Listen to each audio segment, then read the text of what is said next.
চেহারাটা দেখতে ভালো, পোশাকটাও চমৎকার, অন্তরে তার কালি ভরা, কাজটা বড় কদাকার। চেহারাটা দেখতে ভালো, পোশাকটাও চমৎকার, অন্তরে তার কালি ভরা, কাজটা বড় কদাকার। এই মানুষের ভিড়ে আজি আসল মানুষ নাই রে নাই, এই মানুষের ভিড়ে আজি আসল মানুষ নাই রে নাই। মানুষ দেখতে চলো এবার জাদু ঘরে যাই সবাই। কথা কয় না? আরে সাধের দুনিয়ায় মানুষ পাওয়া বড় দায়, মানুষ দেখতে চলো এবার জাদু ঘরে যাই সবাই। রাস্তা ঘাটে যায় না চলা এই মানুষের ভিড়ে, ওই ভিড়ের মাঝেও আবার কেহ অন্যের পকেট মারে। এখানে আছে কিনা? থাকতেও পারে, আছে বলতেছি না, থাকতেও পারে। কারণ কে চোরের বেশে আসে, কে ইমানদারের বেশে আসে, বোঝার তো কোনো উপায় নাই। ঠিক কিনা যারা কন?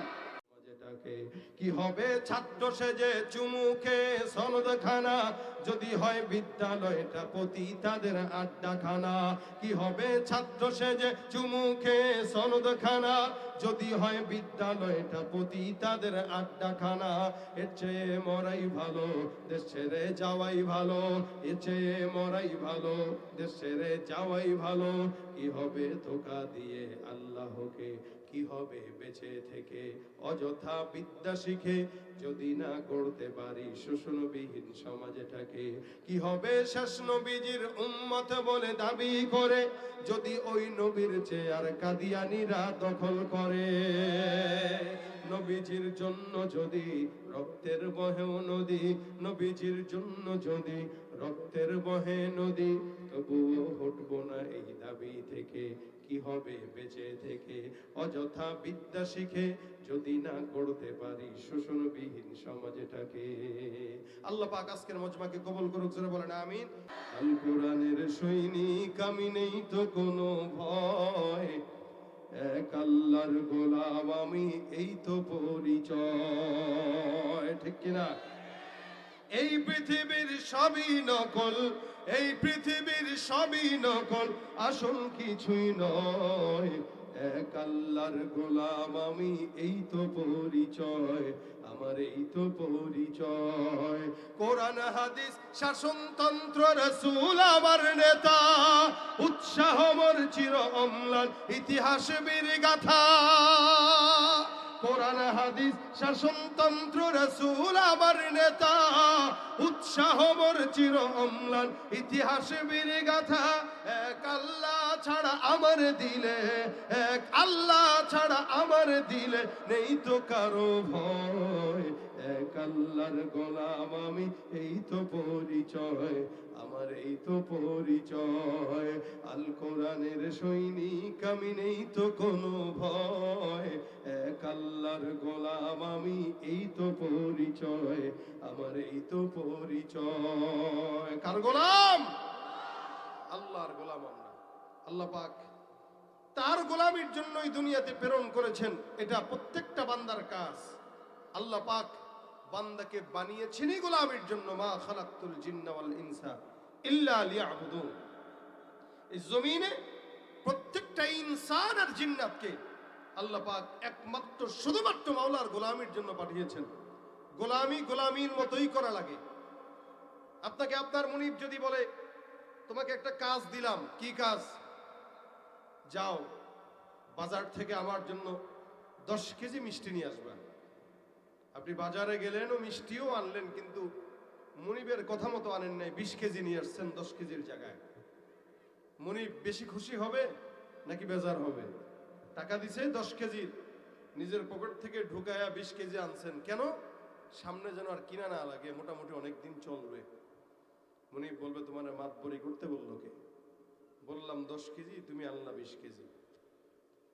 অথবা 10 কেজির জায়গায় চিন্তা করলেন 300 350 টাকা কেজি, একটু কমায় টমায় নিয়ে যাই, কি দরকার এত খরচ করার।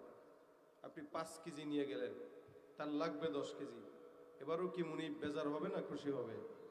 বেজার। 5 কেজি আনলেও বেজার, 20 কেজি আনলেও বেজার। বলে 10 কেজি আনছো ঠিক, এটাকে বেছে বেছে 10 কেজি নিয়ে আসো, তাহলে খুশি হবে, কারণ তুমি কাজের কাজ করছো। আল্লাহ পাক রব্বুল আলামিন আমাদেরকে গোলামির জন্য পাঠিয়েছেন। আবদিয়াত বলা হয় কাকে? আল্লাহ পাকের প্রত্যেকটা আদেশ নিষেধ পুঙ্খানু মানার নামটাই হলো গোলামি। আপনাকে বলা হয়েছে যাও ইবাদত করো। ইবাদত কি? 5 ওয়াক্ত নামাজ ঠিকমতো আদায় করবা। ফজরের 2 রাকাত, জোহরের 4 রাকাত ফরজ, আসরের 4 রাকাত ফরজ, মাগরিবের 3 রাকাত ফরজ, এশায় 4 রাকাত ফরজ। আপনি চিন্তা করলেন যেহেতু এশার নামাজ পড়তে দাঁড়াইলাম অথবা মাগরিবের নামাজে দাঁড়াইলামই, 2 রাকাত কেন পড়বো? মালিক তো বলছে সেজদা যত বেশি দিবা তত বেশি আল্লাহর নিকটবর্তী হবা। 2 রাকাত নামাজে 4টা সেজদার জায়গায় 14টা দিলে আমার আল্লাহ হয়তো বেশি খুশি হবে। কেন? আল্লাহ পাক তো বলেছেন বান্দা যত সেজদা দাও তত বেশি নিকটবর্তী হও। উসজুদ ওয়াকতারিব, সেজদা দাও আল্লাহ পাকের নিকটবর্তী হও। তাহলে আপনি এই জায়গায় সেজদা দিলে আল্লাহ বেজার হবে কেন? বলে আপনাকে আল্লাহ যতটা দিতে বলছেন আপনি ততটা দেন নাই, মাতবরি করে বাড়ায় দিয়েছেন। অথবা কেউ যদি 4টার জায়গায় একটা সেজদা দেয়, আধা ঘন্টা লাগায় সেজদা দিস। এত বড় তেলাওয়াত করার পর যেহেতু নামলামি, একটু সেজদাটা ভালো মতো জুৎসই সেজদা দেই, এই চিন্তা করে কেউ যদি 30 মিনিট লাগাতার সেজদায় পড়ে থাকে, এটাও আল্লাহ পাকের গোলামি না, বরং আল্লাহর সঙ্গে মাতবরি করা। ঠিক কিনা বলেন? সুতরাং কেউ সেজদা 4টার জায়গায় 10টা দিলেও আল্লাহ পছন্দ করবে না, আবার 4টার জায়গায় একদম আধা ঘন্টা লাগায় একটা দিলেও আল্লাহ পাক পছন্দ করবে না। এটাকে আল্লাহর গোলামি বলা চলে না, এটাকে আল্লাহ পাকের নাফরমানি বলা চলে। ঠিক কিনা বলেন? কারণ এটা তার মন গড়া ইবাদত করছে। আল্লাহ পাকের গোলামি আমি যতটুকু বলেছি ততটুকু মান্য করা, যতটুকু আদেশ দিলাম ততটুকুই পালন করা, এটা হলো গোলামি। ভয় কতটুকু করা? যতটুকু করলে আল্লাহ পাক পছন্দ করে ততটুকুই। কিন্তু আপনি আল্লাহ পাককে ভয় না করে অন্য কাউকে ভয় করলেন, এটাকে ভয় বলা চলে না। আপনি বলবেন ভয় তো করি, তো কাকে করেন? করি এলাকার নেতারে করি। করি কাকে? পীরকে করি। এই দুনিয়াতে আমরা যতটুকু আল্লাহকে ভয় করা দরকার অতটুকু তো করি না, বরং নেতা, পীর, বুজুর্গ, ওলামা একরাম, বাবা, দাদা, এদেরকে যতটুকু ভয় করেছি ততটুকু ভয় যদি আমরা আমাদের মাওলাকে করতাম, প্রত্যেকটা মানুষ আল্লাহ পাকের খাঁটি গোলাম হয়ে যেত। কিন্তু আমরা আল্লাহকে ভয় করা দরকার, আল্লাহকে করি না, ভয়টা অন্য জায়গায় খাটাই। এই জন্য আল্লাহ বলেন ইয়া আইয়ুহাল্লাযীনা আমানুত্তাকুল্লাহ। আমার আল্লাহ পাক রব্বুল আলামিন আগেই মুমিন বলে ডেকেছেন, মুমিন ইমানদার। হে ইমানদাররা, ইত্তাকুল্লাহ, আল্লাহর ভয় অন্তরে ঢুকাও। আল্লাহ পাক রব্বুল আলামিন মুমিনকে ইমানদার মুমিন বলে ডাক দিয়ে বলতেছেন তোমরা তো এমনিও মুমিন, যেহেতু ইমানদার মুমিন হয়ে গেছো, তার মানে মুমিনদেরকেও আমি আল্লাহ পাক আবার আলাদা আল্লাহকে ভয় করার জন্য আদেশ করলাম। ইমানদারকে আল্লাহ পাক আলাদা ভাবে আল্লাহকে ভয় করার জন্য আলাদা আদেশ দিয়ে দেয়। কেমন ভয়? ইত্তাকুল্লাহ হাক্কা তুকাতি, যতটুকু ভয় করা দরকার হক আদায় করে করো। যতটুকু ভয় করলে তার ভয় বলা হয়। ভয় আল্লাহকে করে মুখে মুখে, কিন্তু টেবিলের নিচ দিয়ে ঘুষ খাওয়ার সময় আল্লাহর কথা এক বিন্দু পরিমাণও মনে থাকে না। ঠিক কিনা? আল্লাহকে ভয় করার নাম দেয়, কিন্তু সুদের টাকা খাওয়ার সময় একটু চিন্তা আসে না। সুদের টাকা দিয়ে যে গাড়ি করলাম, বাড়ি করলাম, এলাকার ভিতরে ব্যবসা বাণিজ্য দাঁড় করাইলাম, এই আল্লাহ পাক রব্বুল আলামিন তো আমাকে দেখে। এই ভয়টা সুদ খাওয়ার সময় বান্দা তার অন্তরে রাখে না। এই কারণে আল্লাহ পাক রব্বুল আলামিন বলেন, বান্দা ইমানদার হইছো, প্রত্যেকটা ইমানদার বান্দা তোমাদের অন্তরের মধ্যে মাওলার ভয় ঢুকায় দাও। আল্লাহ পাকের ভয় মানে রাজনীতি করতে গেলেও আল্লাহর ভয় থাকা লাগবে।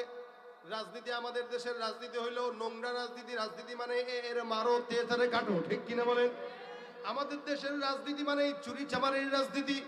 আমাদের দেশের রাজনীতি মানে দুর্নীতিবাজের রাজনীতি। আমাদের দেশের রাজনীতি মানে চাঁদাবাজের রাজনীতি। কথা বলেন ঠিক কিনা?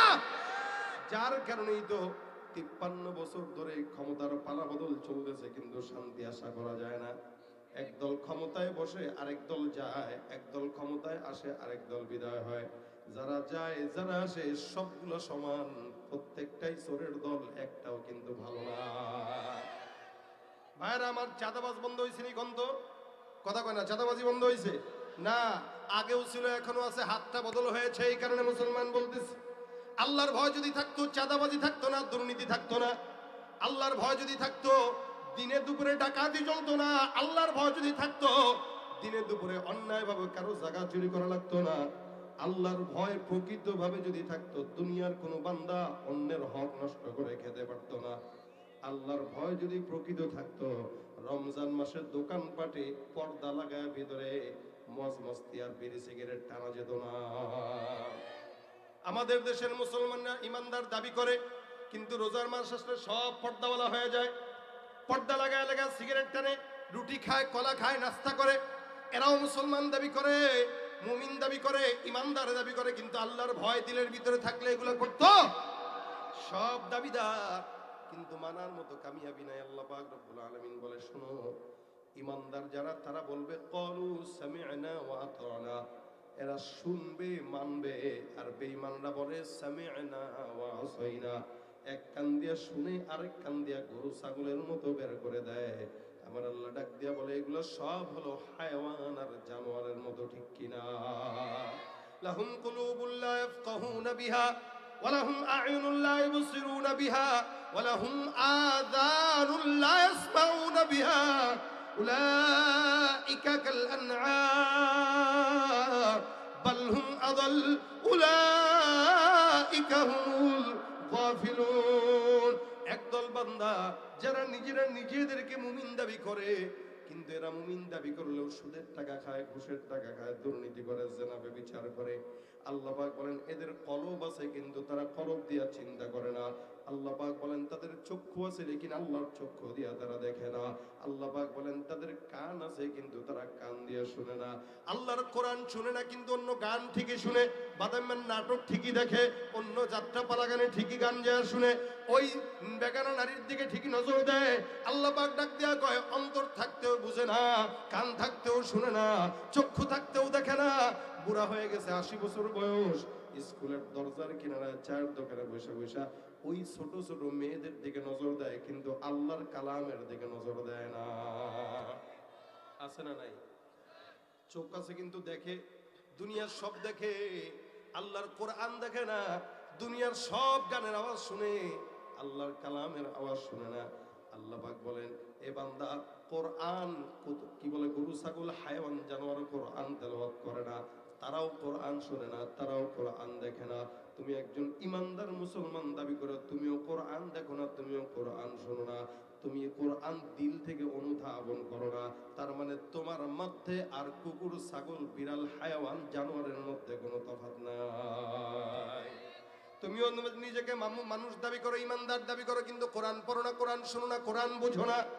গরু ছাগল কোরআন বুঝে না, কোরআন পড়ে না, কোরআন জানেও না, শুনেও না।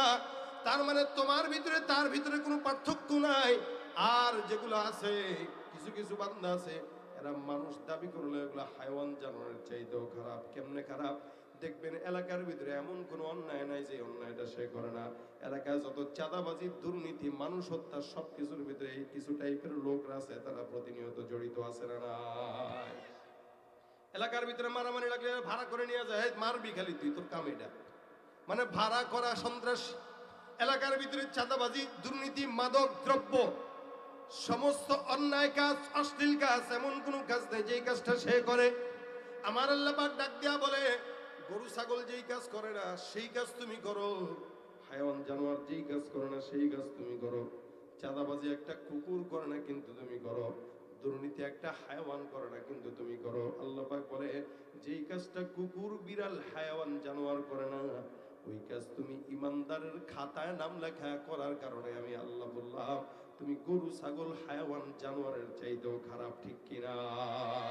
চেহারাটা দেখতে ভালো, পোশাকটাও চমৎকার, অন্তরে তার কালি ভরা, কাজটা বড় কদাকার। চেহারাটা দেখতে ভালো, পোশাকটাও চমৎকার, অন্তরে তার কালি ভরা, কাজটা বড় কদাকার। এই মানুষের ভিড়ে আজি আসল মানুষ নাই রে নাই, এই মানুষের ভিড়ে আজি আসল মানুষ নাই রে নাই। মানুষ দেখতে চলো এবার জাদু ঘরে যাই সবাই। কথা কয় না? আরে সাধের দুনিয়ায় মানুষ পাওয়া বড় দায়, মানুষ দেখতে চলো এবার জাদু ঘরে যাই সবাই। রাস্তা ঘাটে যায় না চলা এই মানুষের ভিড়ে, ওই ভিড়ের মাঝেও আবার কেহ অন্যের পকেট মারে। এখানে আছে কিনা? থাকতেও পারে, আছে বলতেছি না, থাকতেও পারে।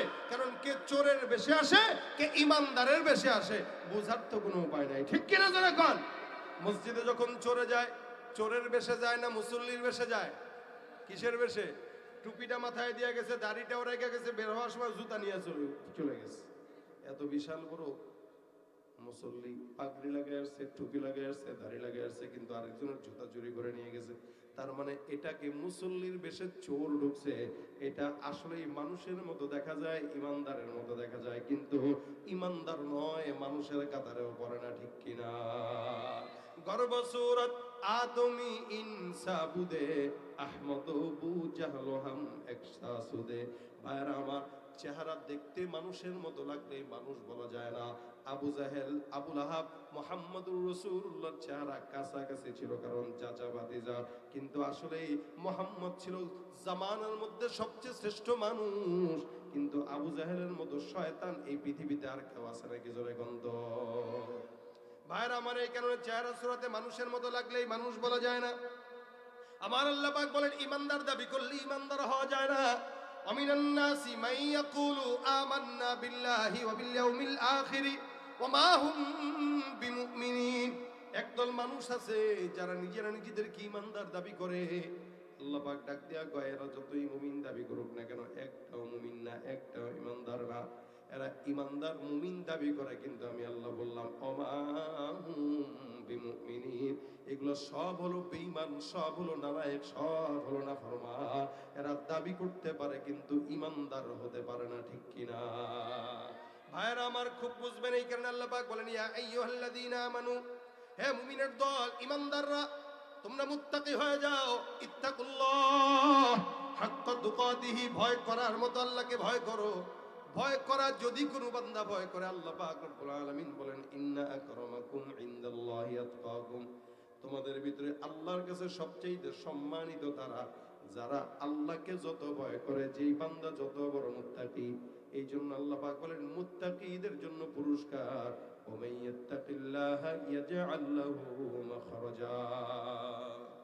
ইমানদার মুত্তাকি যারা, এরা যদি বিপদে পড়ে, মুসিবতে পড়ে, আল্লাহ পাক বলেন, যত বড় মুসিবত হোক, রাস্তা যদি বন্ধও থাকে, আমি আল্লাহ তার জন্য রহমতের রাস্তা খুলে দেই। সুবহানাল্লাহ। বন্ধ চাকরি হয় না, আল্লাহর ভয় কারো ভিতরে যদি বদ্ধমূল হয়ে যায়, আল্লাহ পাক তার যত বিপদ, ওই যে ইউসুফ পয়গম্বরকে আল্লাহ পাক শুধুমাত্র তাকওয়ার কারণে হেফাজত করছে। গেছেন কোথায়? জুলেখা, আজিজে মিশরের বিবি, তাকে নিয়ে গেছে ঘরে, ফুসলে নিয়ে গেছে, ধোঁকাবাজি করে নিয়ে গেছে, দরজা বন্ধ করে দিছে, কেউ নাই বাঁচানোর মতো অবস্থা, হালত এরকম। জুলেখা বলে, এই আজকে আমার সঙ্গে তোমার, আমি যেটা চাই ওই কাজেই যুক্ত হওয়া লাগবে। ইউসুফ পয়গম্বর বলেন, না না না, আমি তো এই কাজ করতে পারি না। কারণ ইউসুফ পয়গম্বর ডানে তাকায়, বামে তাকায়, মূর্তিগুলা এখানে দাঁড়ায় আছে। জুলেখা সুন্দর করে মূর্তির মাথার উপর দিয়ে চাদর ঝুলিয়ে দিয়ে বলতেছে, এই ইউজারশিপ, কার ভয় করো? এগুলো তো মাটির মূর্তি, দেখে না, যদিও দেখবে, আমি গায়ের উপরে পর্দা ঝুলায় দিলাম, টেনশনের কোনো কারণ নাই। ইউসুফ বলেন, আরে এগুলো তো মাটির মূর্তি না, কথা বলতে পারে না, দেখতে জানে না, বুঝতে জানে, এদেরকে পরোয়া করি না। এই আসমান আর জমিনের মালিক যিনি আল্লাহ, তিনি তো আমাকে দেখে, আমি তার ভয়ে কান্নাকাটি করতেছি। সুবহানাল্লাহ। ইউসুফ পয়গম্বর আল্লাহর ভয়ে চোখের পানি ছেড়ে আর আল্লাহকে ডাক দিয়া, আল্লাহ আমার তো সামর্থ্য নাই এখান থেকে বাঁচার, লেকিন তোমার রহমতের দুয়ার তো খোলা, আমি তোমার ভয় অন্তরে ঢুকায় বলতেছি, মালিক তুমি তোমার বান্দা ইউসুফকে এই জায়গা থেকে হেফাজত করো, এই নোংরা নারীর কবল থেকে তুমি তাকে বাঁচায় দাও। আল্লাহ পাক রব্বুল আলামিনের পয়গম্বর ইউসুফের মনের ভিতরে ওহী আসলো, ইউসুফ তোর কাজ আল্লাহর ভয় নিয়ে দৌড় দেওয়া, আর আল্লাহর কাজ সমস্ত বন্ধ দরজাগুলো খুলে দেওয়া। সুবহানাল্লাহ। ইউসুফ পয়গম্বর দৌড় দিলেন, দরজা বন্ধ, তালা বন্ধ করা দরজা। আল্লাহর নবী ইউসুফ দৌড় দিতে দেরি, টাস টাস করে আল্লাহ পাক এক একটা দরজা ইউসুফের জন্য খুলে দেয়। সুবহানাল্লাহ। সব দরজা খোলা, ইউসুফ দৌড় দিছে, পাগল হয়ে গেছে, আরে কয় কি, দরজা সব বন্ধ করে দিলাম। ইউসুফ দৌড় দেওয়ার সাথে সাথে দরজা খুলে গেল। খুললেন কে? আল্লাহ। ইব্রাহিম নবী আল্লাহর ভয় অন্তরে, নমরুদ তাকে ফেলবে আগুনের অগ্নিকুণ্ডে, আল্লাহর নবী ইব্রাহিম পয়গম্বরের কাছে জিবরিল গেলেন, যায় ডাক দিয়ে বলতেছেন, ইব্রাহিম আপনার কি কোনো সাহায্য দরকার? আপনার কি কোনো সহযোগিতা দরকার? ইব্রাহিম নবী ডাক দিয়া বলতেছেন, এই জিব্রাইল, আমার যে সহযোগিতা দরকার তোমারে পাঠাইছে কে? আমি নিজের উদ্যোগে আসছি। আমার একটা দায়িত্ববোধ আছে না, আপনি নবী, আপনার কাছে আমার আশা লাগে। বলেন না কোনো সহযোগিতা লাগলে বলেন। বিপদের মুহূর্তে আমরা পড়লে বললাম তো ভাই দরকার তো অবশ্যই। কিন্তু ইব্রাহিম নবী আগে জিজ্ঞাসা করছেন যে আমার কাছে তোমাকে কে পাঠাইলো? কেউ না, আমি নিজের থেকে আসছি। আমি যার ইবাদত করি ওই ইবাদতের মালিক আমাকে দেখতেছে, সুতরাং তোমার কোনো সহযোগিতা এক বিন্দুর জন্য আমার দরকার নেই। যা বলো, আপনার বান্দা আপনার অপেক্ষায় আগুনের ভিতরে অগ্নিকাণ্ড অপেক্ষা করতেছে। মাওলা যদি আমাকে আগুনের ভিতরে ফেলে শান্তি পায়, আনন্দ পায়, তো আমি ইব্রাহিম আনন্দ পাবো। সুবহানাল্লাহ। মালিক তো তার বান্দার কথা বুঝে, মালিক তো তার মনের হালত বুঝে। বান্দার দিলের কি হাল এটা দুনিয়ার কেউ না জানলেও আল্লাহ পাক জানে। ইব্রাহিম নবী আল্লাহর ভয় ঢুকায় রাখছেন যে না, আমার মাওলা আছে। এই জায়গায় আল্লাহ পাকের উপর আমার পরিপূর্ণ বিশ্বাস যে বিপদে পড়লে আমি খলিলুল্লাহকে আমার মাওলাই হিসাব করব। সুতরাং জিব্রাইল যাও, মাওলাকে বলো আমার মনের ভাব আমার মাওলা ঠিকই বুঝতেছে। ইব্রাহিম নবী আসছেন, ডাক দিয়া আল্লাহ। ইব্রাহিমের কাছে গেলাম, ভাবলাম একটু সহযোগিতা করব, সাহায্য করব, কিন্তু সাহায্য নিল না। ধমক দিয়ে আমাকে পাঠায় দেয়। আমার কাছে ডাক দিয়া বলছে তার রব তার জন্য, বান্দা তার রবের জন্য অপেক্ষমান। তোমার সহযোগিতার জন্য আল্লাহ পাক রব্বুল আলামিন ইব্রাহিম পয়গম্বর ওই জায়গায় আছে। আমার আল্লাহ ডাক দেয়া কয়, যে বান্দা এতটুকুন ইজ্জত সম্মান আর ভয় আমি আল্লাহর জন্য তার অন্তরের মধ্যে রাখে, এ আগুন আমি আল্লাহ বললাম কুনি বারদান ওয়া সালামান আলা ইব্রাহিম। আমার বন্ধু ইব্রাহিম আমার আগুনের মধ্যে আসতেছে, যতদিন আগুনের মধ্যে থাকবে ততদিন তুমি জান্নাতের বিছানা হয়ে যেও। আল্লাহ পাক আদেশ দিয়ে দিয়েছেন যে ইব্রাহিমের জন্য রাস্তা ছিল কঠিন, আল্লাহ পাক শুধুমাত্র ইব্রাহিমের দিলে আল্লাহর প্রেম, মহব্বত, ভয়, ভালোবাসা থাকার কারণে আগুনটাকে জান্নাতের বিছানা বানায় দিয়ে রাখছেন। ইব্রাহিম যখন আগুন থেকে বের হয়, মানুষ তো মনে করছে পুড়ে ছাই মরেই তো গেছে, আর আসবে কোথায়? বের হওয়ার পরে সব ভয় পেয়ে গেছে, আরে এটা কোন জায়গা থেকে আসছে? সব কাফেররা দাগায় অবাক। ইব্রাহিম কয়, শোনো, আমার জিন্দগিতে সবচাইতে আরামের সময় যতদিন পর্যন্ত আমি অগ্নিকাণ্ডে ছিলাম, এর চাইতে আনন্দের আর আরামের শান্তির জিন্দগি আমি আমার জিন্দগিতে অতিবাহিত করিনি। কখনো কখনো আল্লাহ পাক বান্দার দিলের প্রেম, মহব্বত আর ভয়ের কারণে আগুনটাকেও বান্দার জন্য এসি রুম বানায় দেয়। আর কখনো বান্দার নাফরমানির কারণে এসি রুমের ভিতরের নরম বিছানাটাকেও জাহান্নামের বিছানা বানায় রাখে। এটা হলো আমাদের দেশের নাফরমানদের হাল, যারা 24 ঘন্টা বান্দার সঙ্গে আল্লাহর সঙ্গে নাফরমানি করে, বান্দার হক নষ্ট করে খায়, গুনাহের ভিতরে জড়িত। দেখবেন রাত্রিবেলা ঘুমের ট্যাবলেট 10টা খেয়েও তার ঘুম আসে না, বিছানার ভিতরে ছটফট করে। কেন? বলে ওর নাফরমানির কারণে আল্লাহ তার ঘুমের বিছানার নরম বিছানাকেও জাহান্নামের আগুনের মতো গরম বানায় রাখছে। আর আপনি টাকা কামাইলেন, সম্মান কামাইলেন, শান্তি কামাইতে পারলেন না। এই কারণে আল্লাহ পাক বলেন, বান্দার দিলের ভিতরে আল্লাহ পাকের পরিপূর্ণ ভয় ঢুকায় নাও।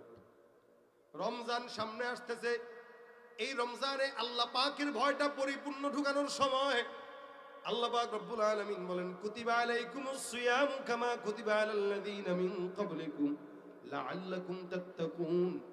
তোমাদের উপরে রোজাকে ফরজ করা হয়েছে, তোমাদের পূর্ববর্তীদের উপরেও রোজাকে ফরজ করা হয়েছে, যাতে করে তোমরা মুত্তাকি হতে পারো। মুত্তাকি মানে আল্লাহর ভয়। একদম সহজ ভাষায় যদি বলি, আল্লাহ পাকের ভয় ভিতরে থাকাটার নাম হলো তাকওয়া। হযরত ওমর রাদিয়াল্লাহু তাআলা আনহু বলেন, কোন একটা লোক যখন রাস্তা দিয়ে হেঁটে যায়, রাস্তায় পথের কাঁটা, এই বান্দাটা নিজের পাকে কাঁটা থেকে বেঁচে বেঁচে চলবে, এটাই তার জন্য সেফ। বান্দা নিজের বুড়া আঙ্গুল দিয়া বারবার বেছে বেছে কাঁটা যেখানে নাই সেখানে আঙ্গুল ফেলে ফেলে চলে। ওমর বলেন, এই ইমানদার, তোমার জীবনে চলার পথে ডানে গুনাহ, বামে গুনাহ, সামনে গুনাহ, পিছনে গুনাহ, এই প্রত্যেকটা গুনার কাঁটার থেকে নিজের জিন্দেগিটাকে হেফাজত করে চলার নাম হলো আল্লাহর ভয়। আল্লাহ নবী ডাক দেয়া কয় তাকওয়া হাহুনা। রাসূল করিম সাল্লাল্লাহু আলাইহি ওয়াসাল্লামকে প্রশ্ন করার পর আমার নবী বুকের ভিতরে হাত দিয়া সাহাবা আজমাইনদেরকে জানায় দিয়া এইভাবে 3 বার নবী বলেন আত-তাকওয়া হাহুনা। তাকওয়া এটা বান্দার অন্তরের বিষয়, কলবের বিষয়, কলবের বিষয়। এই কথাটাকে কেন্দ্র করে অনেক ভণ্ডরা আছে যারা পর্দাটাকেও মনের বিষয় করে চালায় দিয়া কয় আমাদের বাহিরের পর্দা লাগে না, মনের পর্দাই বড় পর্দা আছে না নাই। নিজে পর্দা করে না, নামাজ পড়ে না, আমাদের পর্দা লাগে না, মনের পর্দাই বড় পর্দা। মনের পর্দা বড় পর্দা কয়া দেবর ভাবি দেখা করতেছে, শালিদুলা ভাই দেখা করতেছে, গল্প গুজব করতেছে এক রুমে। এখন এই মনের পর্দা বড় পর্দা করে যদি দেখা সাক্ষাৎ করে আর আপনি যদি বাইরে থেকে দরজাটা আটকায় দেন তাহলে শালিদুলা ভাই আর শালিদুলা ভাই থাকবে না, জামাই বউ হয়ে যাবে। মনের পর্দা না, পর্দা আল্লাহ যেটা দিছে ওটা মনে যদি থাকে বাইরেও থাকা লাগবে। ঈমান যেটা মনে আছে ওটা বাইরেও থাকা লাগবে। তাকওয়া যেটা অন্তরে আছে ওটা বাইরেও প্রকাশ পাওয়া লাগবে। ঠিক কিনা জোরে কর। বাইরে প্রকাশ যদি না পায় তাহলে বোঝা যাবে আপনার অন্তরে যেটা আছে ওটা ভণ্ডামি। কারণ ঈমানের আলামত যেমন ভিতরে থাকবে আবার সেটা বাহিরেও আমলের মাধ্যমে প্রকাশ পাওয়া লাগবে। ভিতরে আছে আমার আল্লাহর ভয়, বাহিরে আমি বিড়ি খেয়ে বেড়াই, সিগারেট টেনে বেড়াই, দুর্নীতি করে বেড়াই, আমি বলি না আমার ভিতরে আল্লাহর ভয় আছে। এটা ভয় না, এটা ভণ্ডামি। কথা কয় না, এটা কি ভণ্ডামি, এটা ভণ্ডামি। একটা ইমানদার দাবি করা লাগে না যে আমি মুমিন, তার চেহারা দেখলে বোঝা যায়। ইমানদারের চেহারা দেখলে বোঝা যায় সেই ইমানদার, নামাজি, কালামি। এটা বান্দার চেহারা দেখলে বোঝা যায়। খালি বললাম আমি ইমানদার, আমি বেঈমান না, আমি মুসলিম, কিন্তু ইসলামের কোনো ছিটে ফোটাও নাই। ইমানদার দাবি করলাম, ঈমান নাই, সিজদার আলামত দেখা যায় না। আল্লাহ পাক ডাক দিয়া বলেন সীমাহুম ফি উজুহিহিম মিন আসারিস সুজুদ। ইমানদারের চেহারার ভিতরে সিজদার আলামত প্রকাশ পায়। নবী করিম সাল্লাল্লাহু আলাইহি সাল্লাম বলেন কিয়ামতের ময়দানে কোটি কোটি কোটি কোটি উম্মতকে আমার চিনতে কষ্ট হবে না। কেন? বলে প্রত্যেকটা ইমানদার তাদের নামাজের কারণে তাদের চেহারা আল্লাহ পাক উজ্জ্বল বানায় দিবে। এক একটা ইমানদারের চেহারা দেখে দেখে আমি নবী আমার সাথে সাথে তাদেরকে জান্নাতে ঢুকায় দিব। এখন আপনি ইমানদার দাবি করেন কিন্তু চেহারায় ইমানদারের আলামত নাই, সিজদারও আলামত নাই, তাহলে আপনাকে রাসূল কি দেখে চিনবে বলেন আপনি? এই জন্য আল্লাহ পাক বলেন বান্দা মুত্তাকি হও, তাকওয়াবান হয়ে যাও। তাকওয়ার জন্য সবচেয়ে সুন্দর মাস হলো রমজান। রমজানে আল্লাহ পাক বান্দারে মুত্তাকি বানায়। এই কারণে বান্দা রোজা রাখে। রোজা রাখা অবস্থায় কোনো বান্দা চাইলেও যদি চায় পানি খাইতে পারে কিন্তু খায় না। একটা বান্দা রোজা রাখার হালতে চাইলে গোপনে গোপনে পানিও খাইতে পারে, খাবারও খাইতে পারে, কেউ দেখে না। এরপরও তাকে যদি বলেন ভাই তোরে 500 টাকা দেবো, রোজাটা ভাঙবে কি? আপনারা ভাঙবেন কেন? কেউ তো দেখলো না। আপনি একটা গোসলখানায় ঢুকলেন, ঢুকে আপনি চিন্তা করতেছেন একটু পানিটা খাই, কেউ দেখবে না, যে বলবো আমি রোজাদার। দেখেন গোপন গোসলখানায় ঢুকেও ওই বান্দা পানি খাওয়ার সুযোগ থাকার পরেও পানি পান করে না। শুধুমাত্র কার ভয়? এই রমজান বান্দাকে পরিপূর্ণ মুত্তাকি বানায়, পরিপূর্ণ মুত্তাকি। চাইলেও পানি পান করে না, চাইলেও খাবার খায় না। অথচ অন্য সময় এই চিন্তাটা যদি বান্দা করতো, কোন বান্দা ঘুষ খাইতে পারতো না, কোন বান্দা দুর্নীতি করতে পারতো না, কোন বান্দা কারো হক নষ্ট করতে পারতো না, কোন বান্দা কাউকে এক বিন্দু পরিমাণে কষ্ট দিতে পারতো না। এই রমজানের এতটুকুন ভয় যদি তার দিলে রাখতো যে আমি রোজা রাখা অবস্থায় আমি খাবার খাচ্ছি না কেন? আল্লাহ দেখে। পানি খাই না কেন? আল্লাহ দেখে। কিন্তু ওই ব্যক্তিটাই আবার রোজা রাখা অবস্থাতে ঠিকই খাদ্যে ভেজাল দিয়া ইফতারি বিক্রি করতেছে। তার মানে রোজার ব্যাপারে তার তাকওয়া আছে, ব্যবসার দিকে যায় আর তাকওয়া রাখতে পারে না। তার মানে রোজার যে পরিপূর্ণ শিক্ষা এটা সে নিতে পারে না। যদি নিতে পারতো তাহলে পরিপূর্ণ মুত্তাকি অবস্থায় রমজানে রোজা রাখা হালতে সে গীবতও করতে পারতো না, কাউকে ধোকাও দিতে পারতো না, অন্যায়ভাবে কারো মাল চুরিও করতে পারতো না, খাদ্যে ভেজাল দিয়ে দাম বাড়ায়ও দিতে পারতো না। আমাদের দেশে রমজান মাস আসলেই ব্যবসায়ীরা সিন্ডিকেট করে সবকিছুর দাম বাড়ায় দেয় এবং খারাপ বাজে বাজে জিনিসগুলা 1 নাম্বার বলে চালায় দেয়। গত 2 দিন আগের ইফতারি 1 নাম্বার বইলা নগদ ভাবছি বইলা চালায় দেয়। এটা রমজান মাস আসলে করে, অথচ সেও রোজা রাখছে। তাহলে রমজান মাসে রোজা রেখে সে মুত্তাকি হইল শুধু রোজার কারণে, কিন্তু ওই রোজার মুত্তাকির যে পরিপূর্ণ তাকওয়া এটাকে সে ব্যবসায় ফিট করতে পারে না। কারণ ওই সারা বছর তো সেভাবেই অভ্যস্ত, সারা বছর তো মানুষের ঠকায় অভ্যস্ত। চাষের মাছকে ক্ষেতের মাছ, নিজের পুকুরের মাছ বলে চালায় দেয় চাষের মাছ। কেন চাষের না, দেশি। কক মুরগি আর সোনালী মুরগিকে নিজের উঠানের মুরগি বলে চালায় দিতেছে। ওই সোনালী মুরগির ডিমকে দেশি মুরগির ডিম বলে চালায় দিতেছে। সারা বছর তো অকাম করে আসছে। এই কারণে সারা বছরের আদত রমজানের 30 দিনে কি আর হয়? বাদ যায় না। এই কারণে রমজানের শয়তান বন্ধ থাকার পরেও, শৃঙ্খলাবদ্ধ হবার পরেও রমজানে মানুষ তাদের গুনাহ চালায় যায়। মোটামুটি 10 দিন পর্যন্ত কোনো মতে চলাফেরা করে, 10 দিনের পরে যেই লাউ সেই কদু, বাস চলতেছে তো চলতেছে। প্রথম 10 দিনের মসজিদ ভরপুর, আর পরের 15 দিন হইলেই মার্কেট ভরপুর। সমস্ত রোজা আর তারাবি মার্কেটে চলে যায়, মসজিদে আর থাকে না, ঘরেও থাকে না। এই কারণে রমজানের যে শিক্ষা, মূলত তাকওয়ার শিক্ষাটা আমরা গ্রহণ করতে পারি না বলেই আমাদের জীবন পরিবর্তন হয় না। নয়তো 1 মাসের শিক্ষা 11 মাস এমনি এমনিই থাকতো, কিন্তু 11 মাসের গুনাহের যে গরম, ওইটা কিন্তু আমাদের 1 মাসে গরমটা ঠান্ডা হয় না। গরম থাকে বলেই মোটামুটি 2-3 দিন ভালো থাকে, বাকি দিন যেই লাও সেই কদু। এই জন্য রমজানে পরিপূর্ণ মুত্তাকি হবার চেষ্টা করবেন। রাজি আছেন ইনশাআল্লাহ? পরিপূর্ণ মুত্তাকি। রমজানটাকে এমন ভাবে কাটাবেন যেন রোজার হালতে আমরা একটা সময়সূচি করে নেব ইনশাআল্লাহ। রমজানটা কেমনে কাটাইতে পারি, আমাদের একটা সূচি দরকার। আমাদের টাইম মেনটেন করার জন্য এই সূচিটা আমাদের অনেক কাজে দিবে, যে আমরা কিভাবে রমজানটাকে কাজে লাগাবো, রমজানটা কিভাবে আমাদের কাটানো উচিত।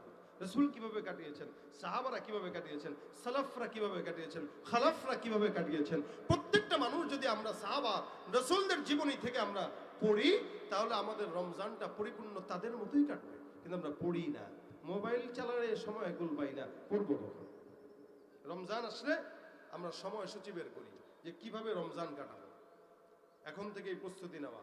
শাবান, এই কারণে রাসূল করিম সাল্লাল্লাহু আলাইহি ওয়াসাল্লাম শাবানকে বেশি গুরুত্ব দিতেন। কেন? বলে শাবান মাসে আল্লাহ পাকের কাছে বান্দার আমলনামা পেশ করা হয়। সুবহানাল্লাহ, আস্তে বলে।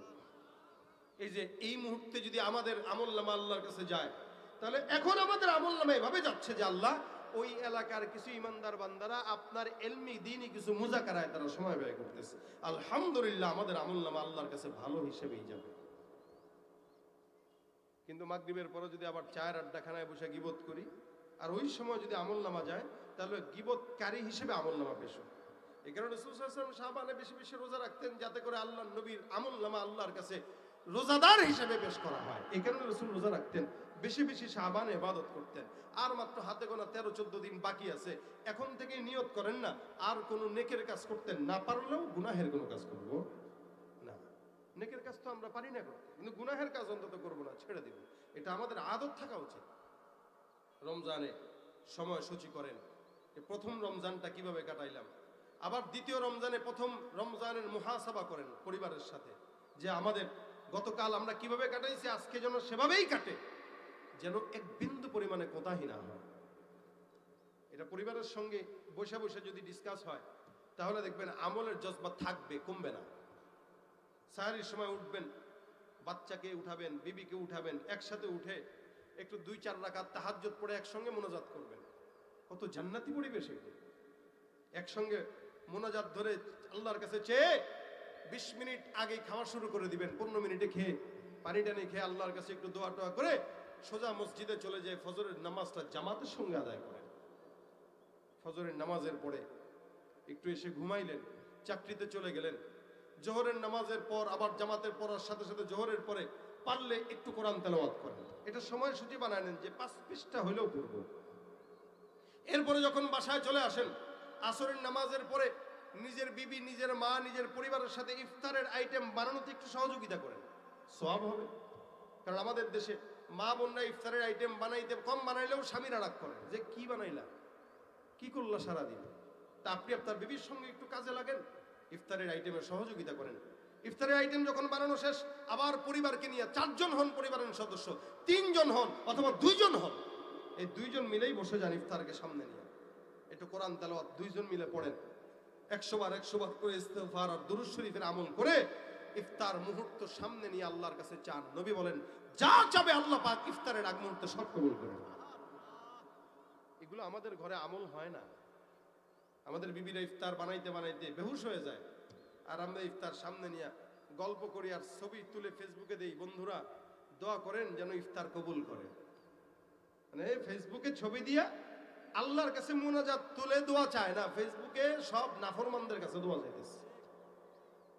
ওই সময় যেগুলো ফেসবুকে থাকে ওগুলো খুব বড় ইমানদার, যেগুলো ইফতারের আগ মুহূর্তে থাকে খুব বড় ইমানদার। ওই সময় তো ইমানদাররা আল্লাহর কাছে জিকির আজকারও থাকে মগ্ন, আর সে আল্লাহর কাছে দোয়া বাদ দিয়া বেঈমানদের কাছে দোয়া চাইতেছে। তার মানে ইফতার কয় আইটেম করলো এটা দেখানোর মাকসাদ, দোয়া চাওয়া মাকসাদ। এই কারণে ইফতারের আগ মুহূর্তে সব বন্ধ করে দোয়া দুরূদ পড়ে একটু কোরআন তেলাওয়াত করে আল্লাহর কাছে চান, পরিবারের সবাই মিলে হাত তুলেন, আল্লাহ এই সময় দোয়া কবুল করে। এই জন্য রাসূল বলেন লিস-সাইমি ফারহাতান, একজন রোজাদারের জন্য দুইটা খুশি। একটা হইল তার ইফতার যখন সামনে নিয়ে বসে, সারাদিন রোজাদার ভুকারাঙা অবস্থায় ক্ষুধার্ত অবস্থায় যখন ইফতারকে সামনে নেয় তার মনে একটা প্রশান্তি আসে। এই প্রশান্তিটা আল্লাহ পাক নিজে দিছে বান্দাকে। এক নম্বর সন্তুষ্টি। দুই নম্বর সন্তুষ্টি, বান্দা রোজা রাখে আল্লাহর জন্য। আল্লাহর নবী বলেন আল্লাহ পাক বান্দার রোজাদারকে, এই ইমানদার রোজাদারকে আল্লাহ নিজের হাতে বান্দাকে আমল নামা পেশ করবে, পুরস্কার দান করবে। সুবহানাল্লাহ। ওই সময় আল্লাহ পাক রব্বুল আলামিন বান্দাকে খুশি করবেন। এই দুইটা রোজাদারের জন্য সন্তুষ্টি। এই জন্য ইফতারের আগ মুহূর্তে আল্লাহর কাছে চাওয়া। ইফতার খেতে খেতে আমাদের দেশের ভাইয়েরা ইফতার খাইতে খাইতে খাইতে খাইতে হালত এমন হয়ে যায়, পেট ড্রাম হয়ে ওখানে শুয়ে পড়ছে খাইতে, এবার ঘুম, নামাজ পড়বি না, দাঁড়া খায়া পেট ড্রাম হয়ে গেছে, নড়তে পারতেছি। ইফতারের আইটেমের ঠেলায় নামাজও শেষ। এই জন্য ইফতার কম করেন, নামাজে যে নামাজ পড়ে তারপরে এসে প্রয়োজনে খান। মাগরিবের নামাজের পরে একটু রেস্ট নিয়ে সুন্দর করে তারাবির জন্য প্রস্তুত হয়ে তারাবি পড়েন। কয় রাকাত? বলে 20 রাকাত। কয় রাকাত? 20 রাকাত। 8 রাকাত, 10 রাকাত, 12 রাকাত, এগুলো তারাবি না, এগুলো তারাবির নামে ভণ্ডামি আর ইবাদত কম করার একটা চক্রান্ত। আপনি সূরা তারাবি পড়েন, তবুও 20 রাকাত পড়েন। আপনার যদি লম্বা কেরাতে পিছনে পড়তে কষ্ট হয়, দাঁড়িয়ে থাকতে কষ্ট হয়, তো আপনি সূরা তারাবি পড়েন, তাও আপনি 20 রাকাতই পড়েন। 10 রাকাত, 12 রাকাত, 8 রাকাত, কোনো তারাবি নেই, তারাবি শুধুমাত্র 20 রাকাত। ভাইরা আমার, তারাবির নামাজ জামাতের সঙ্গে আদায় করে ঘরে এসে যদি সময় হয় আবার একটু 5 পৃষ্ঠা 10 পৃষ্ঠা কোরআন তেলাওয়াত করে ঘুমায় যান। কারণ রাত্রেবেলা আবার আগে আগে উঠতে হবে, সাহারি করতে হবে। আমাদের দেশের কিছু ভাইরা আছে সাহারি না করেই তারা রোজা রাখে, আর মানুষকে বলে বেড়ায় আমার তো ভাই সাহারি লাগে না, আমি এই বয়সে যদি এখনো সাহারি করা লাগে তাহলে কেমনে হইল? রাসূল সাল্লাল্লাহু আলাইহি ওয়াসাল্লাম বলেন তোমরা সাহারি করো। সাহারির ব্যাপারে তোমরা কি করো? আখিরো, তোমরা এটাকে যতটুকু পারো ধীরে ধীরে করো, দেরিতে করো। আর ইফতারের ব্যাপারে তোমরা আজ্জিলু, তাড়াতাড়ি করো, সময় হওয়ার সাথে সাথে করো। ইফতার সময় হওয়ার সাথে সাথে করো, সাহারি সময় শেষ হওয়ার আগ মুহূর্তে করা, এটা সুন্নাহ। আমরা ইফতার মাহফিলের আয়োজনের নাম দিয়ে আমরা ইফতারের ওই প্রোগ্রামগুলোতে যাই, নেতৃবর্গের বক্তব্য চলতেই থাকে, আজান দিয়ে দেয়, তখন হুজুর কয় ঠিক আছে ভাই সবাই দোয়া করেন। ওই ইফতারের আজান পড়ে আর হুজুর দোয়া করে, দোয়া শেষ, তারপরে ইফতার শুরু করে, সুন্নাতের বরখেলাফ। আর ওই ইফতার মাহফিলের যতগুলো যায় অধিকাংশ হলো বেরোজদার, একটাও রোজা রাখে না কিন্তু ইফতার মাহফিলে যায় হাজির। এবং দেখবেন মসজিদেও ইফতারের আইটেম মসজিদ কমিটির টাকা পয়সা খরচ করে কত মহব্বতে করে যে রোজাদাররা খাবে। সারা দিন যেই লোকটা পর্দার আড়ালে বসে বসে বিড়ি খাইলো, সিগারেট টানলো, ওই লোকটাই ইফতার খাওয়ার জন্য আগে আগে দৌড়ায় মসজিদে, ভিড় জমায় সে আগে। কিরে তুই না রোজা রাখোস নাই, আবার আসলেই রোজা না রেখে গুনাহ করছি, ইফতার না খায় কি গুনাহ করতে পারি? ইফতারের সওয়াব অর্জন করার জন্য। এই জন্য রমজানটা মুত্তাকি হবার সবক দেয়। আমরা রমজানটাকে এমনি হেলায় ফেলায় না কাটিয়ে, মার্কেটে না কাটিয়ে, নিজেদের পরিবারের সাথে সুন্দর করে যেন কাটাতে পারি, এইভাবে প্রত্যেকটা রমজান কাটানো। এবং রোজার হালতে কারো কোনো গীবত শেকায়েত যেন না হয় সেদিকে খেয়াল রাখা। আমরা রোজাও রাখি, গীবত শেকায়েত করি। রাসূলের জামানায় 2 জন মহিলা রোজাদার হালতে ছিল, এমন সময় পানির পিপাসা লাগলো। রাসূলের কানে খবর চলে গেল, ইয়া রাসূলুল্লাহ 2 জন মহিলা আসছে যারা রোজাদার হালতে পানির পিপাসা লেগে গেছে। পানির পিপাসার কারণে এরা বেহুশের মতো পড়ে গেল। নবী বলেন ডাক দেয়া, এরা গোশত খেয়েছে নিশ্চিত। সাহাবীরা ডাক দেয়া, ইয়া রাসূলুল্লাহ গোশত খাওয়া তো দূরের কথা, খেজুর খেয়েই রোজা রাখার মতো সামর্থ্য নাই। নবী আমার, এরা রোজাদার অবস্থায় পানির পিপাসা লাগলো গোশত খাওয়ার কারণে। নবী বলেন না না, এরা গোস্ত খাওয়ার কারণে তাদের পানির পিপাসা লাগছে, এদেরকে আমার কাছে নিয়ে আসো। পয়গম্বরের কাছে দুইজন মহিলাকে ডাক দেওয়া হয়। আল্লাহর নবী তাদের সামনে আসার পর নবী আমার ডাক দেওয়া কয়ে, শুনো, তোমরা নিশ্চিত গোস্ত খেয়েছো, যার কারণে তোমাদের পানির পিপাসা বেশি বেশি লেগে গেছে। মহিলা দুইজন ডাক দেওয়া বলেন, ইয়া রাসূলুল্লাহ, আমরা গোস্ত খাইও নাই, ধরিও নাই, ছুঁইও নাই। নবী আমার বলে, এদের সামনে দুইটা বল দাও, আর এই দুইজনকে মুখের ভিতরে হাত দিয়া বমি করার নির্দেশ দেয়া দাও। দেখবা এদের পেট থেকে পচা গোস্তর গন্ধ বের হয়, আর দুর্গন্ধওয়ালা গোস্ত বের হবে। রাসূল করিম সাল্লাল্লাহু আলাইহি ওয়াসাল্লাম আদেশ দিয়ে দিলেন বমি করার জন্য। সাহাবা আজমাইন সুন্দর করে তাদের সামনে দুইটা বালতি রেখে দিলেন অথবা মগ রাখলেন। রাসূল সাল্লাল্লাহু আলাইহি ওয়াসাল্লামের আদেশে দুইজন তাদের জবানের মধ্যে আঙ্গুল ধরে বমি করলো। আল্লাহর নবী ডাক দিয়ে কয়, সাহাবা আজমাইনের দল, তোমরা তাকায় দেখো, তাদের দুইজনের পেট থেকে মরা পচা গন্ধওয়ালা গোস্ত বের হয়।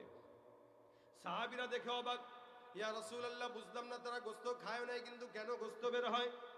আমার নবী ডাক দিয়া বলেন, সাহাবা আজমাইনের দল, এরা গোস্ত যদিও খায় নাই, কিন্তু রোজা রাখার হালতে এরা একজন আরেকজনের সঙ্গে গীবতে যুক্ত হয়েছে। আমার আল্লাহ পাক ডাক দিয়া বলেন, ইন্না বা'দাজ-যন্নি ইসমু ওয়া লা তাজাসসু ওয়া লা ইয়াগতাব বা'দুকুম বা'দা। খবরদার, তোমরা ধারণার বশীভূত হয়ে একজন আরেকজনের গীবত করবা না। আইয়ুহিব্বু আহাদুকুম আইয়াকুলা লাহমা আখিহি মাইতান ফাকারিহতুমু। কারণ কোন মুমিনকে এটা পছন্দ করে যে সে একজন মুমিন হয়ে আরেকজনের মরা গোস্ত খাবে। আল্লাহ পাক বলেন, না না, এটা কেউ পছন্দ করে না। যেহেতু কেউ কারো মরা গোস্ত খাওয়া পছন্দ করে না, মরা ভাইয়ের গোস্ত খাওয়া মানুষের কাছে যেমন নাকি অপছন্দনীয়, গীবত করাটাও আল্লাহ পাক রব্বুল আলামিনের বান্দার কাছে তেমন অপছন্দনীয় হওয়া দরকার। কিন্তু আমরা গীবত শেখায়েত রোজা রাখার অবস্থায় করি। রোজা রাখা হালতে কে কি করলো না করলো সমস্ত গীবত নিয়ে আমরা পড়ে থাকি। এই কারণে আল্লাহ পাক রব্বুল আলামিনের হাবিব ডাক দেয়া কয়, মহিলার দল, খবরদার খবরদার, গীবত করবাও না। আর যদি রোজা রাখা অবস্থায় থাকো, তাহলে তো রোজাটাও গীবতের কারণে আল্লাহ নষ্ট করে দিবে। আমাদের সমাজে বন্ধু বান্ধবরা রোজাদার অবস্থায় 5-6 জন মিলে একসঙ্গে আড্ডা দেয়। আমাদের সালফে সালিহিনরা, আমাদের আকাবির বুজুর্গানে দিনরা রমজান মাসে নিজের ঘরেই বেশি থাকতো। এরা রমজান মাসে অন্য কোনো জায়গায় আড্ডা মারতো না, রমজান মাসে বাহিরে যাইতো না, কারো সঙ্গে খারাপ কোনো কথাবার্তায় লিপ্ত হইতো না, গীবত শেখা তো দূরের কথা। এই জন্য আকাবিররা বলে, আমরা রমজান মাসে রোজা রাখা অবস্থায় নিজের ঘরে অবস্থান করতাম। কেন? বাহিরে মানুষের সঙ্গে অবস্থান করলে নিজের অজান্তেই গীবতের মধ্যে জড়ায় যাওয়া লাগে। একজন একটা বলে, আরেকজন একটা বলে, এই করতে করতে বাস কখন গীবতে পড়ে গেছে এটা নিজেও বুঝে না। এই গীবতের মাধ্যমে বান্দার এই রোজার যত নেকি আছে সব আল্লাহ পাক রব্বুল আলামিন নষ্ট করে দিল। শুধুমাত্র খেয়ে না খাওয়ার কষ্টটাই পাইলো, নেকির সওয়াব, রোজার সওয়াব আর সে পাইল না। এই কারণে রোজা রাখা অবস্থায় মানুষের সঙ্গে যত কম মিশা যায়। অনেকে আছে রোজা রাখা অবস্থায় বেশি ঘুমায়। আমাদের আকাবিররা বলেছেন, না, ঘুমও কমাবা। কেন? বলে, ওই যে রোজা রাখার পরে ফজরের পরে এক ঘুম দিছে, জোহরের সময় উঠছে, আবার জোহরের পরে এক ঘুম দিছে, আসরের সময় উঠছে। কিরে এত ঘুম আজকে? রোজার যেন কষ্ট না বোঝা যায়। আসরের পরে তো ইফতার নিয়ে বসবই, টাইম যেতে সময় লাগবে না। অথচ আমাদের বুজুর্গানে দিনরা বলতেন, রমজান মাসে যত বেশি সজাগ থাকা যায় আর জিকির করা যায়, তেলাওয়াত করা যায়। আমাদের কিছু কিছু আকাবিরদের কথা বললে আপনাদের আসমান মাথায় ভেঙে পড়বে। আসমান ভেঙে মাথায় পড়ার কারণ হয় না এটাই, অনেক বুজুর্গানে দিনরা যারা এক রাত্রিতে রমজান মাসে এমন দিনে প্রত্যেক দিন তারা একটা খতম করে নামাজে তেলাওয়াত করতেন। রাসূল সাল্লাল্লাহু আলাইহি ওয়াসাল্লাম রমজানে জিবরিল ফেরেশতার সাথে দাওয়ার করতেন। দাওয়ার, জিবরিল এক খতম শুনাইতেন, নবী এক খতম শুনাই দিতেন। কোরআন তেলাওয়াতের এতটা গুরুত্ব রাসূল দিয়েছেন। আর আমরা রমজানে হেলায় ফেলায় কাটাই, ঘুমায় কাটাই। তা আকাবিররা বলে, কেন রমজানে তোমরা ঘুমায় কাটাবা না? ক্ষুধার যন্ত্রণা যেন ভালো মতো তোমার পেটে যায়, এইভাবে তুমি রমজানে ইবাদত করো, যাতে করে আল্লাহ পাকের কাছে তোমার দাম বেশি হয়, যে না, এই বান্দা বেশি ক্ষুধা নিয়ে আমার সঙ্গে ইবাদত করছে।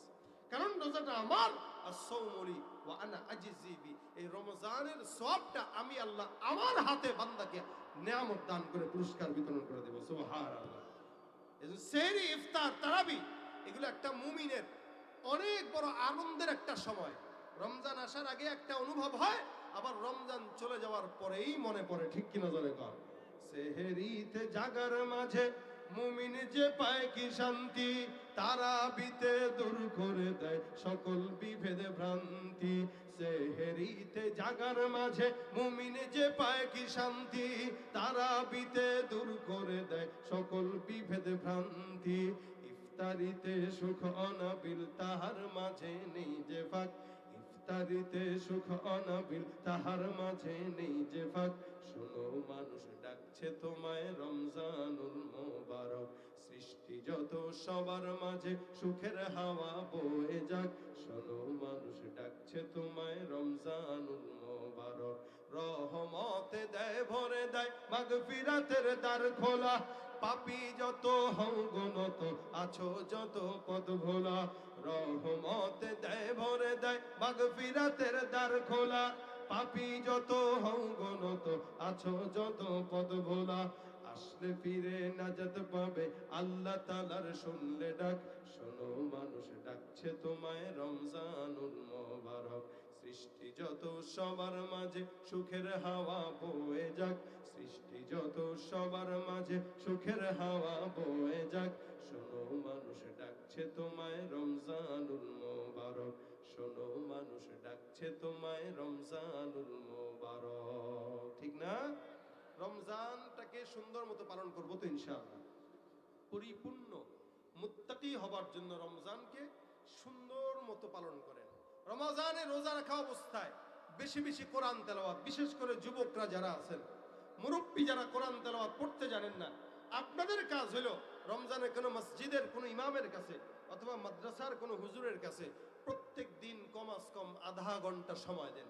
এই আধা ঘন্টা সময় এই কারণে দিবেন যে আল্লাহ পাক যেন আমাকে কোরআন শেখার যেহেতু তৌফিক এতদিন দেয় নাই, এই রমজানের উসিলায় যেন আল্লাহ পাক আমার একটু কোরআনটা পড়ায় দেয়, তেলাওয়াত করার সুযোগ করে দেয়। এই কারণে মসজিদের ইমামের কাছে আধা ঘন্টা সময় নিয়ে একটু পড়ে থাকবেন।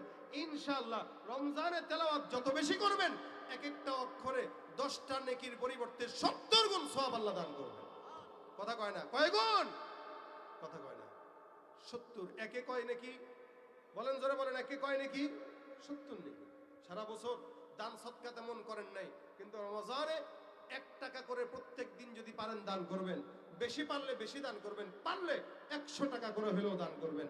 রমজানে যত বেশি দান করবেন, রাসূল করিম সাল্লাল্লাহু আলাইহি সাল্লাম বাতাসের বেগে দান করতেন, বাতাসের বেগে দান করতেন। আমরা দান করবো তো ইনশাআল্লাহ। যদি দান করতে পারি, আশা করা যায় রমজানের পবিত্রতা রক্ষাও হবে, আমাদের সকল প্রকার গুনাহ থেকে আল্লাহ হেফাজত করবে। রমজানে 30টা রোজা রেখে তারাবি ঠিকমতো আদায় করব। কারা কারা একটু হাতটা তুলে দেখায় দেই। লিল্লাহে তাকবীর। আল্লাহ আমাদের কবুল করুন, বলেন আমিন। সবাই আমরা তৈয়ার থাকবো রমজানের পবিত্রতা রাখার জন্য এবং 30টা রোজা রাখার জন্য। আল্লাহ পাক রব্বুল আলামিন আমাদের সকলকে তৌফিক দান করুন, বলেন আমিন। আল্লাহ পাক খাঁটি মুসলমান বানায় দেখ, জোরে বলেন আমিন। প্রত্যেকে আমরা আজকে এখান থেকে এই নিয়ত করে যাব যেন মুত্তাকি হতে পারি, পরিপূর্ণ ইমানদার হতে পারি। আল্লাহ পাক পরিপূর্ণ মুমিন ইমানদার বানায় আমাদেরকে কবর নেক। ওমা তৌফিক ইল্লা বিল্লাহ। ইনশাআল্লাহ আপনারা সকলেই বসবেন। যেটাকে কি হবে ছাত্র সেজে চুমুকে সনদখানা, যদি হয় বিদ্যালয়টা পতিতাদের আড্ডাখানা। কি হবে ছাত্র সেজে চুমুকে সনদখানা, যদি হয় বিদ্যালয়টা পতিতাদের আড্ডাখানা।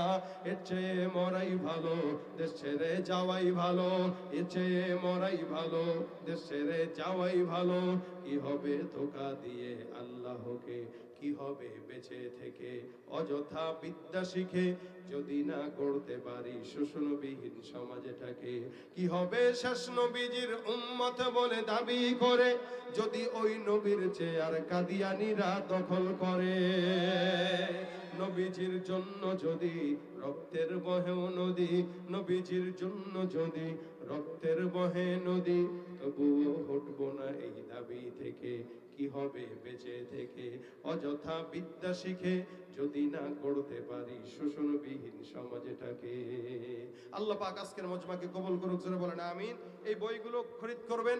আবার যারা গজল পছন্দ করেন তারা গজলের বইও গাড়ির থেকে খরিদ করতে পারবেন, আর ভাইয়ের বই স্টেজ থেকে নিতে পারবেন। আল্লাহ পাক আজকের মজমাকে কবুল করুক, আমিন। ওমা তৌফিক ইল্লা বিল্লাহ। আসসালামু আলাইকুম ওয়া রাহমাতুল্লাহি ওয়া বারাকাতুহু।